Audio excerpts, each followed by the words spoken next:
A word of prayer once I get up here. My mic on. Hopefully it's working. Heavenly Father, we thank you for this day. I thank you for these students. Just ask you to guide our steps today. Help us to glorify you in what we do, and just to learn a little bit more algebra together, Lord. In your name I pray, Lord Jesus. Amen. Amen. I guess I should check. I don't have my glasses on. Are any of you CFARs? Yes. I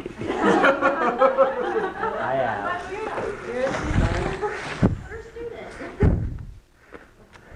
No. Michael, are you telling a joke? No. No? No, it actually turns out that we're all CFARs who pick. You're all, I mean, you are. A C-fall. You are all in college for a weekend, so I guess that makes all of us CFAs, right? I mean. Are you here for a weekend too? Oh wait a minute, no, I'm not. I'm I'm a a little student. concerned. A real student. You're a real student. Like Pinocchio, you're a real boy. Let's see here. I guess the CFA students are real. Wait a minute. I agree though. Wait a minute. Is that right? The biology and chemistry. Huh. JC. That's funny. I think I might have put the wrong. Anyway, there you go. So, is there anyone here who's visiting? Here, Thank you. Not a visitor. Not a visitor. Not a visitor. Not a visitor. You in this class? The way he's squinting like crazy. All right, fine. You can visit in anonymous. No, she's been here. You've been here? Are you sure? I see her every day. Yeah. Do you usually wear like that necklace? And I don't remember this red shirt. Yeah. She's worn this before? Not exact outfit. I think I've seen you wear that necklace before. Though. Yeah, I've worn this necklace before. Oh, man. It's okay. I'm sorry. Are you from CFA? This is the hidden danger of CFA, is like you can accuse your students of being visitors, right? I guess I was lost. So, all right, let's get started. Example 1. got it. Let a cup of coffee. A cup of coffee. If you want, you can make it tea, or like, I don't know, whatever. Is soda? Sure, if you want to make it soda, then that'll make this example really weird. But is initially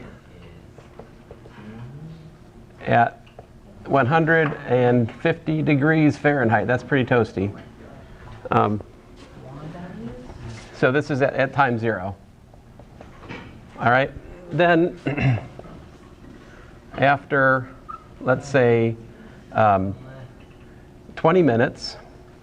After 20 minutes, the coffee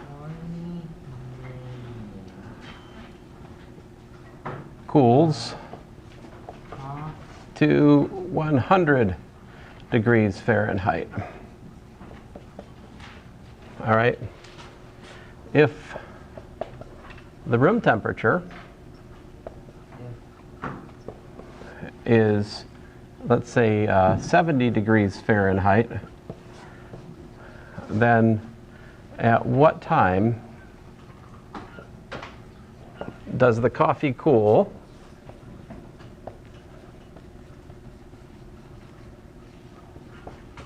to 80 degrees Fahrenheit?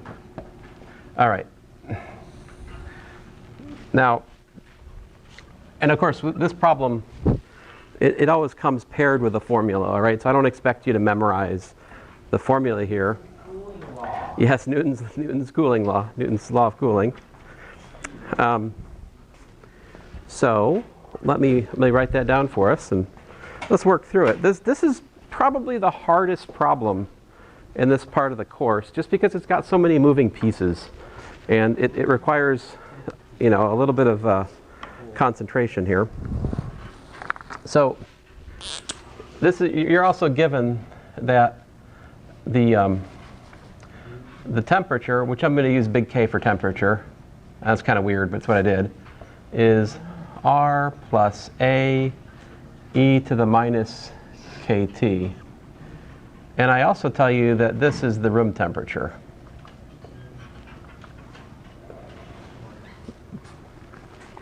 All right, so this is the problem statement, all right? The question then is, so there are no CFARs? I mean, I had like 5 or 6 in Calc 3 this morning. This is funny. I guess nobody wants to like visit college algebra, go figure. I think this class is hilarious personally. I mean, I don't know, it could be very fun. No, I wasn't laughing at you guys. Wait a minute, was I? No, I wouldn't laugh at the students. I wouldn't laugh at the students. I laugh with the students, not at the students.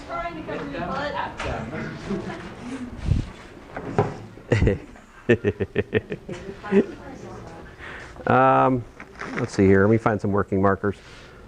All right, so first order of business, we have K of t is equal to what? I see in the problem statement, we have this right here, right? See that? So that means that the R is equal to 70. So I can put that into the model. We've got 70 plus A e to the minus KT. Okay? Now let me just pause for a second here and talk about why that makes sense. What happens as time goes to infinity? How does an exponential behave? What does e to the minus KT look like? This is like y equals e to the minus KT. Assuming that k is positive, that's the graph of an exponential with a negative argument. As time goes to infinity, that gets super tiny. It goes to 0. So what this formula does is this formula goes to 70 as time goes to infinity, right? And that's what you'd expect for Newton's law of cooling, right? Basically, the Newton's law of cooling says, hey, after a long time, everything assumes room temperature, right? The coffee is eventually dead. All right, I guess I don't usually talk about, but the cool thing about coffee is if you have a microwave, you can resurrect it, you know? I usually resurrect a given cup of coffee about 3 times. Trying to catch up here. Trying to catch up. None of what I just said needs to be written down. That was all nonsense, so. Okay, so what else do we know? We know that it's initially at 150 degrees Fahrenheit, right? So I know that K of 0 is equal to 150, right? But I also know that it's equal to the formula if I plug t equal to 0 in. So 150 has to be equal to 70 plus the a that I don't know times e to the, well, minus k times 0. But what is minus k times 0? Yeah? I've already got it. 0 then? No, I've already got the solution. You've already got the solution. Well, that's going to make the next 5 minutes of class very anticlimactic. You sure? Yeah. All right. Well, you need to keep it a secret then. So this is 70. Killing me, Michael. 70 plus A is equal to the temperature, right? Because e to the 0 is 1. So hey, this is wonderful because we can solve this equation, right? You've got 150 is equal to 70 plus A. That tells us A is equal to what? 80. A is equal to 80. I agree. So where are we? We have K of t is 70 plus 80 e to the minus kt. All right, so at this point, what have we used? We've used the 150, right? We used the room temperature. What should we use next? Yeah. The 100. The 100. Right here. The 100? I'll agree. So let me find a marker that's working. So I'm going to use this right here now. So that tells me that k of time 20 would be equal to 70 plus 80 e to the minus 20k. And that's all equal to 100.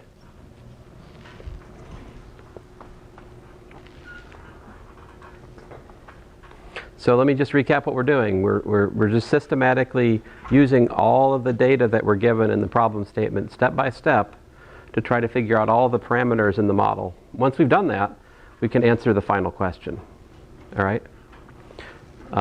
Okay, so how do you solve for k? Yep. So we know k is 100. K of t is 100. So minus 70. Minus 70, okay. And divide by 80. So ln 3/8 over negative 20. I agree, Michael. I'm going to write down a step there because otherwise I'll lose people. So 80 times the exponential is equal to 30. And then, like Michael said, divide by 80. We get e to the minus 20k is equal to 30 over 80. Can anybody simplify that for me? That's equal to 3/8, right? Then we take the natural log of both sides. So we've got the natural log of e to the minus 20k is equal to the natural log of 3/8, which gives me minus 20k is equal to the natural log of 3/8. Which, I'll put it up here, gives us k is equal to the natural log of 3 over 8 divided by negative 20. And I think at this point, 0.049. Michael's way ahead of me. I was going to say we should probably calculate a decimal approximation for that because writing the exact expression does not give us joy. So let's work that out in our calculator. I have natural log of 3 divided by 8 is minus 0.98 blah blah blah blah, divide by minus 20. And I get, 0.049. I'm going to keep a couple digits here. 0.4, and good enough. So that's an approximation, of course. All right. Oh, so I need to add. I think this may be our first two-board problem in here. I have to move the camera. I guess it's just poor planning on my part. But anyway, here we are. So then what? Let's we should reap the fruit of our labors. What is the model now, Michael? We can write what? So 80 equals 70 plus e minus. Oh, I agree with you, but let me do one more step. So what we've learned is that k of t is equal to 70 plus 80 e to the minus 0.04904 times t. Equals 80. Right. Now, why would we set it equal to 80? Now, what's Michael doing? He's trying to find The time. the time at which it goes to 80 degrees Fahrenheit. So to solve that, like Michael said, we set 80 equals to 70, Plus 80. 80 e to the Negative 0.04904 t. Minus 70 and divide by 80. minus, all right, yeah, we'll subtract 70 to the other side, we get 10, divided by 80. ln 1/8 over negative 0.04. So yes, we take the natural log of the equation. And the 10 over, that's 1/8, right? Natural log of 1/8 is equal to minus 0.04904 t. So I took the natural log of the equation. Yeah, Michael? It's approximately 42 minutes. Approximately 42 minutes. Okay, so t is equal to natural log of 1/8 divided by minus 0.04904, which Michael tells me is approximately 42 minutes.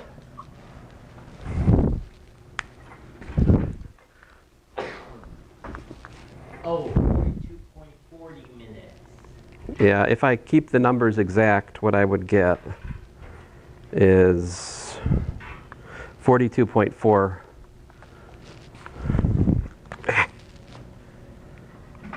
minutes.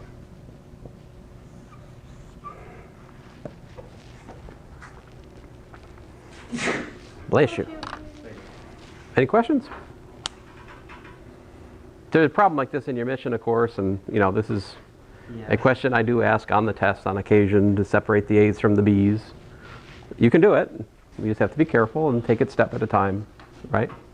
I've already known the theorem. If you're uncertain how to do it, you can go ask Michael. He will explain it to you. Yeah. Let's see here. So let's move on. Any questions? No? All right. Let's talk about graphing a little bit more.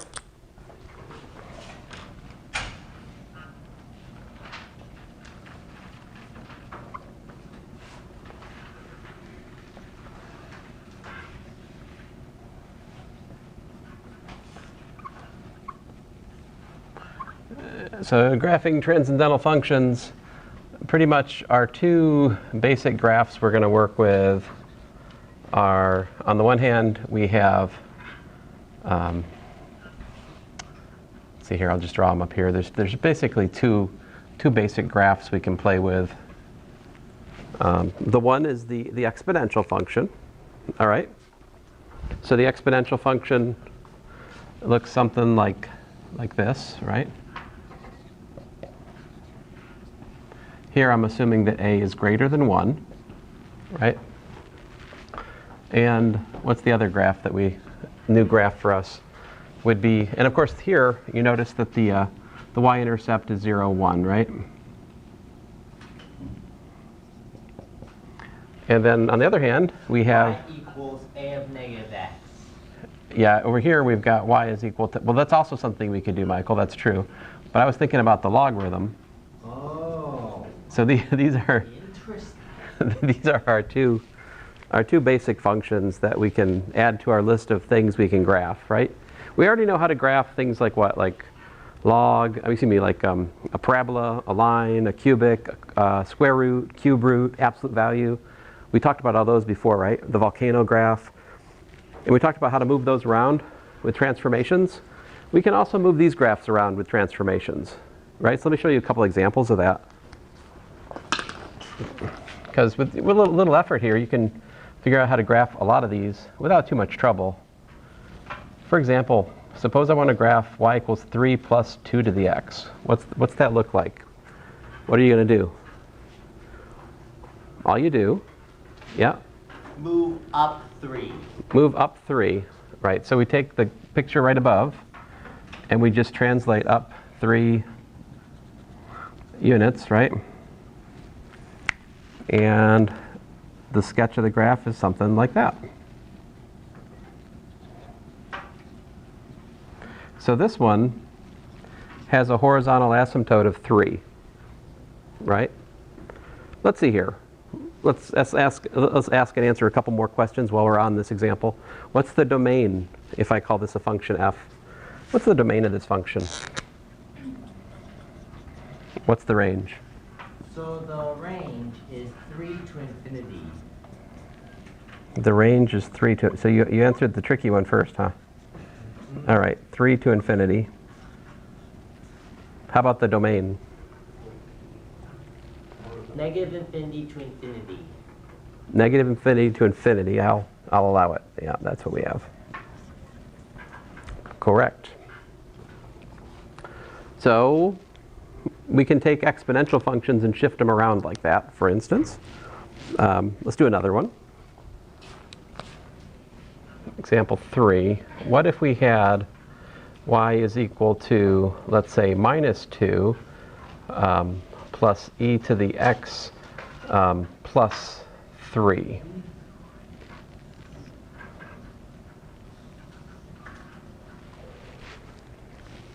What's going on here? Again, it's like an exponential function, right? It's not straight up an exponential function, but it's pretty closely related to one, right? So if you look at the formula, what are we doing? We're going to be we're replacing x by x plus 3, right? I see. So we can, yeah, let's see here. Let me track the movement up here. So if we start with e to the x, and we shift to e to the x plus 3, and then we shift to minus 2 plus e to the x plus 3. Let's keep track of what are the arrows doing. This is you go right. Right 3 and down 2. Now, did I do that right? I mean, is that correct? Is it right? It's incorrect. This is a left 3 units because Left 3, down 2. aha, down 2. Right.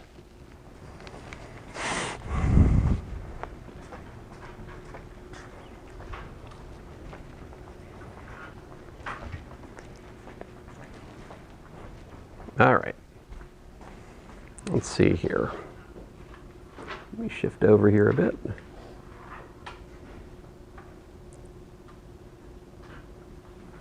So, what's that do for our graph? So, Mhm.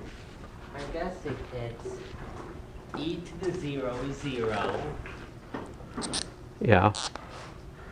Let's see here, down 2 over 3. So it's like here basically, right? Yep. You can kind of think of it this way. Think of this as being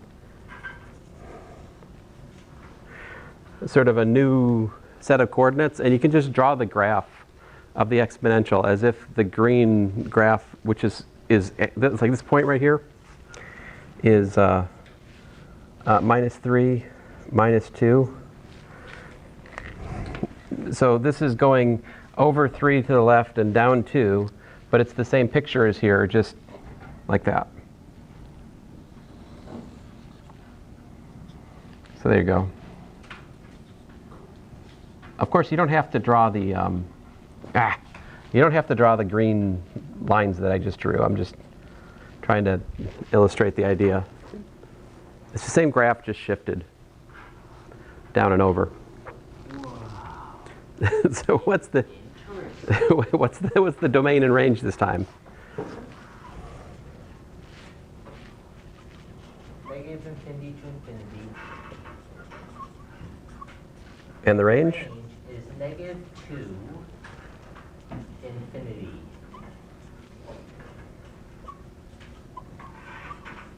All right, very good. Let us do another example. Example 4. Suppose we're graphing y is equal to, let's say, 2 plus the log of x minus 3.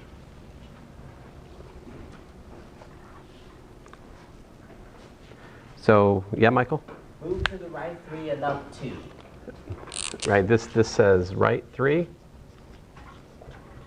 and this says up 2. Right.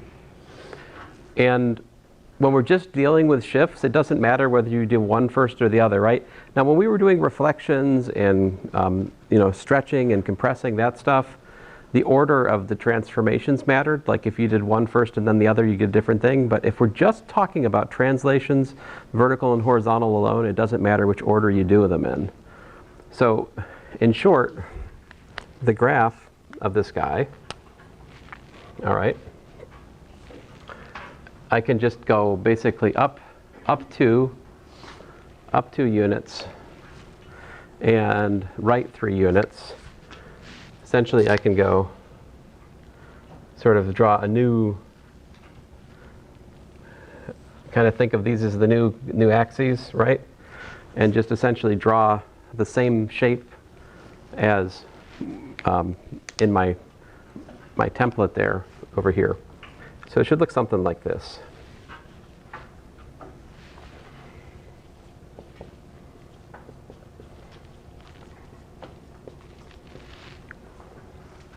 And this right here, if you like, is x equals to 3 is a vertical asymptote for this graph. All right? What's the domain here? If I call this thing f of x to avoid writing it a bunch of times. The domain of f is, I heard, a 3 to infinity. I agree. What's the range? Negative infinity to infinity. Minus infinity to infinity. Very good. All right. So do you guys feel like you could do these kind of graphs if I asked you on the test? No? If I gave you a list of them and asked you which one was which, do you think you could match? Probably. Probably, yeah. Hopefully. So if you're still not comfortable with this, go work some of the homework problems, yeah? Yes? Oh, sorry, I was stretching. That was just stretching. All right, well, Sorry about that. no stretching. That's right. Sorry, if you stretch in class, I no longer drop one of your test grades. So sorry about that. Oops. Guess I should have put that in the syllabus. Oh well. No? Must be against one of our rights. Against one of your rights. I don't. Oh, you. Who says I believe in rights? Let's see here. This is not a democracy. This is a dictatorship. It's a usually benevolent dictatorship, but usually benevolent.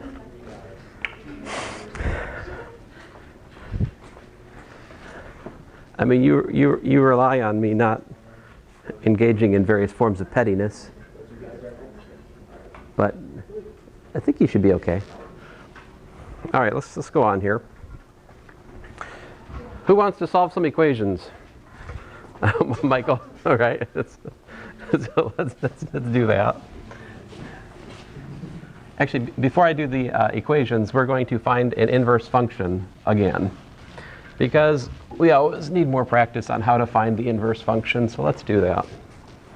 So, let's see here, example 5.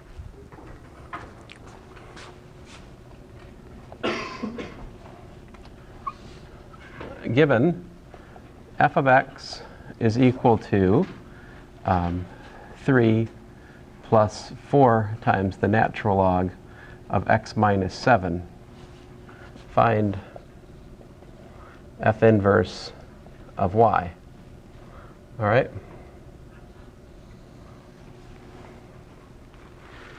So how do we do this? Well, same way we did it last time, right? Start by writing y equals to the formula.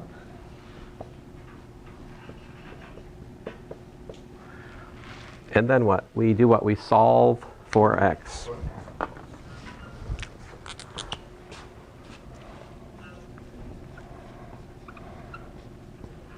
So let's see, it's going to give me y minus 3 is equal to 4 times the natural log of x minus 7, right?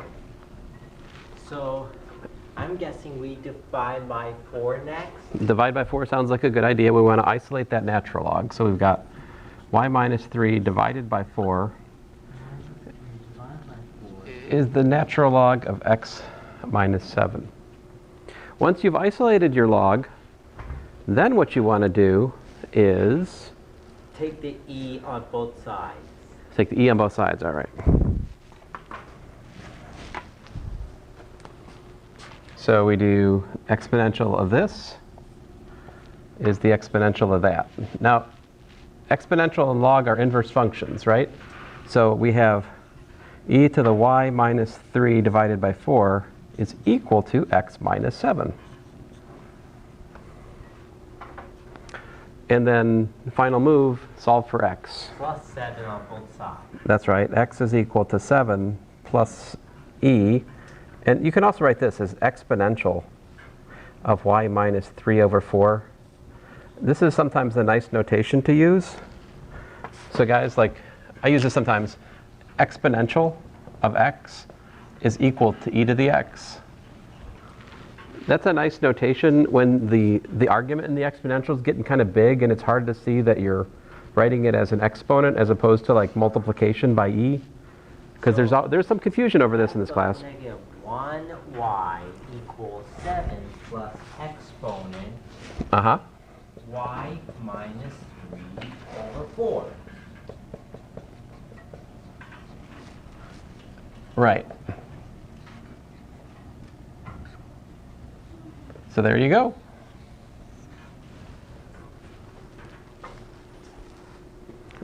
All right?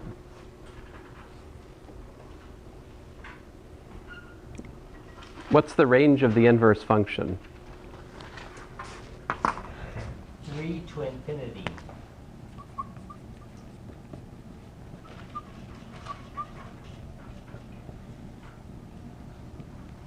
I heard 3 to infinity.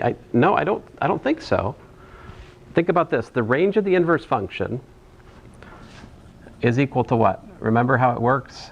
It's the domain of the function. Oh, 7 to infinity. Right, 7 to infinity. Now how does Michael see that? We look at the formula, right? The original formula, and we need this formula to make sense, right? For this formula to make sense, we have to be putting things into natural log which are positive. So that condition is that x minus 7 is greater than 0, which means that we have to have x greater than 7. So that's why Michael told me 7 to infinity for the domain of f. And that is the range of the inverse function. Now for the domain. You want to know what the domain of the inverse function is? So the domain of f The domain of the inverse function is equal to the... is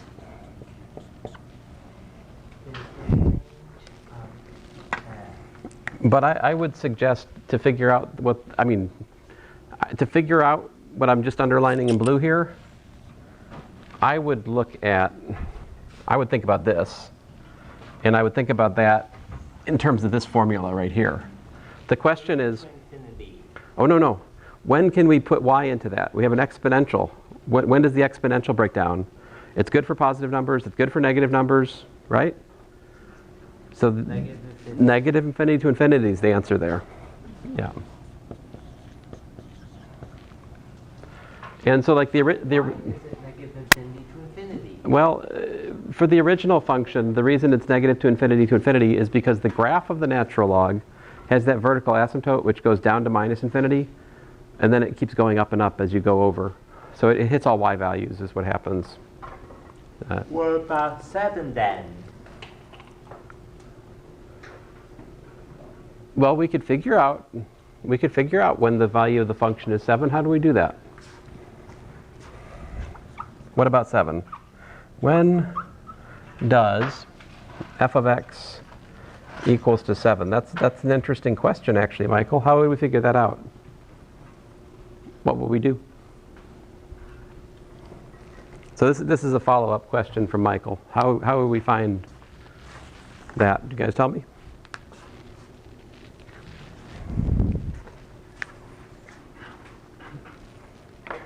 If I was to ask you that question, could you answer it? What would you do? If you were to ask me that question, I would.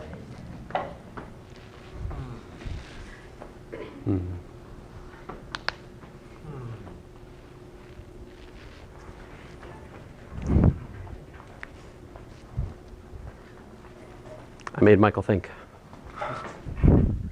That's good. The domain of f. Oh, no. The question is, when does f of x equal to 7? Which x makes that equation true? This one. This one.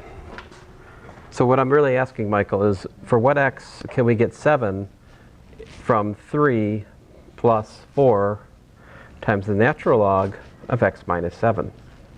My claim is that it's possible. In fact, it's possible to solve this equation no matter what number I put here, because my claim is that the range of the function is everything. So it doesn't matter what number I put there. If I put 7, if I put 42, if I put a billion, whatever. We should be able to solve it if I'm correct about this, because the range of f is supposed to be everything. So it has to hit 7. But can we solve that? We can, right? So subtract 3 to the other side. We get 4 is equal to 4 natural log of x minus 7, which gives me 1 is equal to the natural log of x minus 7. When is the natural log equal to 1? Natural log of what number is equal to 1? E of 0. E of 0. You've got the right idea, but what you're telling me is that the natural log of e is equal to 1, right? So if you like, by the one-to-one property, we have that e is equal to x minus 7. In other words, x is equal to 7 plus e. 7 plus e is the number which makes this function return a value of 7. I use the one-to-one property. You could exponentiate the equation if you don't like that. Yeah. So I just, this thing I did right here is kind of sneaky, right? That's a little bit sneaky, isn't it? Maybe a little bit. Could you tell me how to solve that in a less sneaky way? What would I do?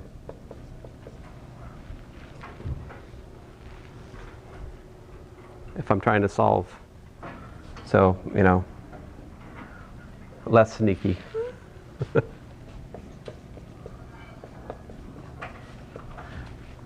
I can just exponentiate the equation, right? E to the 1 is equal to e to the ln, but that gives me e is equal to x minus 7. So x is equal to 7 plus e. You see, whether or not we use the one-to-one property, or if we just exponentiate the equation and solve for x, either way, we're going to get the same answer. So again, to recap, what I'm doing at the moment is I'm answering Michael's question, when does f of x equal to 7? Answer, when x is equal to 7 plus e. What we're doing is a lot like the end of the Newton's law of cooling problem, where we set the formula equal to 80 and solved for the time, right? It's that kind of setup.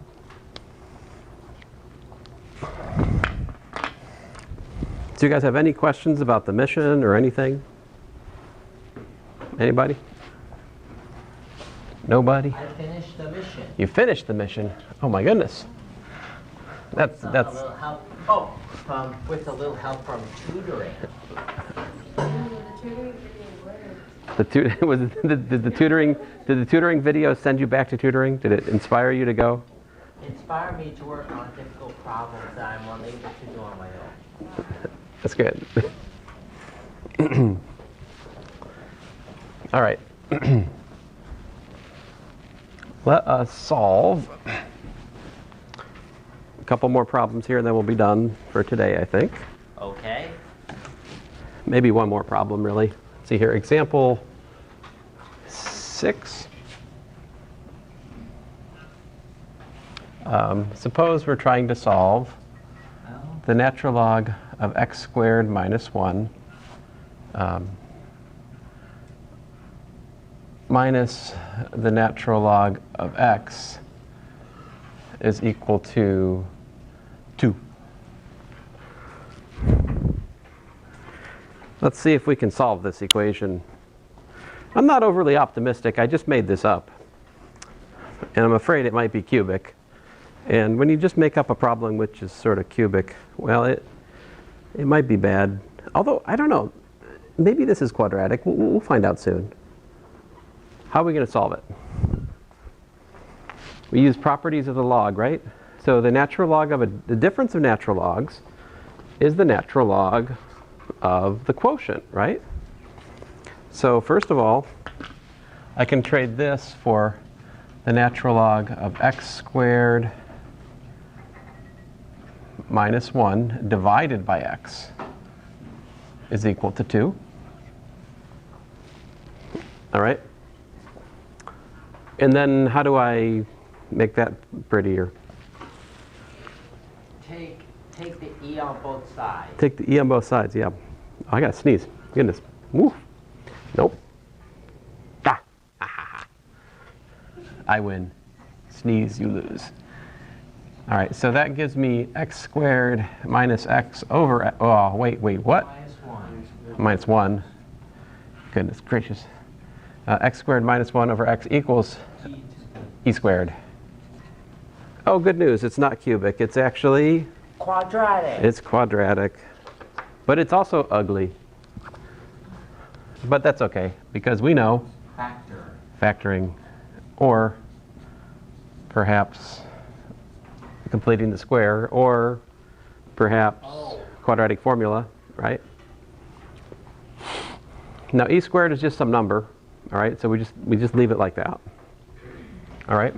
Nothing I can do about it except put everything on one side. So this gives me x squared minus e squared x minus 1 is equal to 0.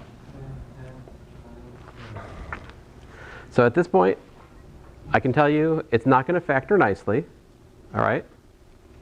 It's just not going to factor nicely. So we either going to use the quadratic formula or we can complete the square. So show of hands, who wants to use quadratic formula? Okay, who wants to complete the square?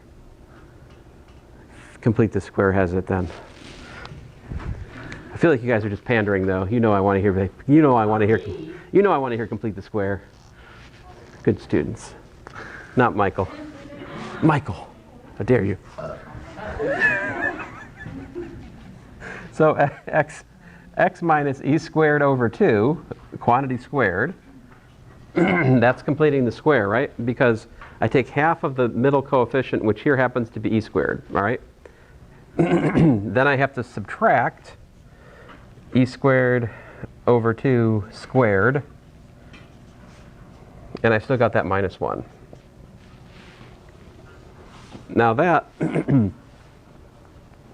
gives me x minus e squared over 2 squared is equal to 1 plus apparently, man, e to the 4th over 4. Which then, by the square root property, gives me x minus e squared over 2 is equal to plus or minus the square root of 1 plus e to the 4 over 4, which gives me x is equal to e squared over 2 plus or minus the square root of 1 plus e to the 4 over 4. Now, I'm not sure that, are those both going to be legitimate, right? So I need to crunch some numbers here to check on them, all right? So I think the smart way to do this is to use my calculator's equation solver, honestly, here. 1 minus e squared minus 1. All right, so when you crunch the numbers, this should work out to about 7.522. That's probably from the plus. And I think the minus is going to give us minus 0.1329. All right? So one of these is definitely extraneous, right? Which one's extraneous? Yeah, this natural log of minus 0.1329 does not exist, right? So we can't allow that solution. That's extraneous for sure. However, the other one I think is okay, because if you square 7.52, you get like 50 something. 50 something minus 1 is fine. Natural log of 50 is fine. So the answer, in short, is this.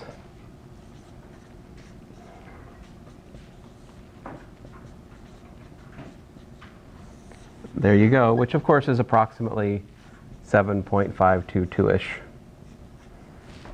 And there you go. Anyway, you guys, try to finish your homework. Come back Monday, ask questions about the mission. We have plenty of time for questions about the mission. You just got to ask, okay?